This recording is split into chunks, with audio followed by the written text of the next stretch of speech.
dal leen ak jàmm ami site internet Talibé Sonko TV li gën a fës ci bopp xabaar yi nag dañu koy doore kat bi nga xamante ne rek kii di Khalifa Ababacar Sall dal dina koy yëkkati ne na daal bu sañoon jàmm dox ci diggante nag jege ñaale Barthélémy Dias ak Ousmane Sonko ndax li nga xamante ne rek moom moo xew niki samedi foofa ca terrain HLM Grand Yoff nekk na mbir moo xamante ne daal ñaaw na rek ci gisin ba tey rek la mu dal di xam ne rek kii di Khalifa Ababacar Sall moom nag moo di ne nag mbir mu nu mel faw rek ñu daal di koy dakkal xiiroo beeg ngaayoo gi daal jot nañu dakkal ko ba tey rek moom patron taxawu Sénégal ki nga xamante ne mooy Khalifa Ababacar Sall daal dina yëkkati ay kàddu ne na daal mbir mu nu mel bu sañoon daal du am ñu fàttali leen nag boobu lee mbir mi ngi daal di am rek fi nga xamante ne moom ma ca terrain HLM Grand Yoff ci rassemblement bi nga xamante ne rek Front pour la défense de la démocratie woote woon na ko ni ki samedi bii ñu génn foofa ca terrain HLM Grand Yoff ne na daal mbir mu nu mel daal ñaaw na lool ci diggante nag ñaari camp yi bu sañoon rek ñu waxtaan daal di xool nu ñuy def rek ba am ab solution dem juboo ba tey rek ne na nag naka lañ bëggee diriger réew mi ba noppi rek di ko def di xeex ak xuloo ko saaga ndax nag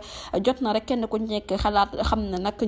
njëriñu opposition du lenn rek lu dul booloo nekk benn fexe rek ba seen objectif nag ñu daal di koy mëtalee moom nag la mu daal di xam ne ne fukki candidat ak juróom-ñeent yi nga xamante ne rek bàyyi nañ leen pour ñu dem ci élection présidentielle yi nañu fexe rek ñu daal di koy dëggal ci nu mu gën a gaawee mu daal di ñëwaat ne nag nguur yàlla moom moo koy maye waaye bu sañoon nag moom ci jëme boppam rek mooy toog ci bopp nguur gi ba tey rek ancien membre bu yow nag la mu daal di xam ne moo di ne pare na nag pour dox tànk jàmm ci diggante nag farandoori kii di Barthélémy Dias ak yu Ousmane Sonko bu ko defee rek ñu deema waxtaan ba jàmm dellusiwaat ndax moom ci jëm boppam jàmm la xam te jàmm nag ci la yàgg dox mu nekk kaddu yoo xamante ne rek kii di Khalifa Ababacar Sall daal dina koy yëkkati jërë ngeen jëf ci teewlu bi bu leen fàttee abonné bés cloche de notification ngir amaa yeneen info. Mbokk yi,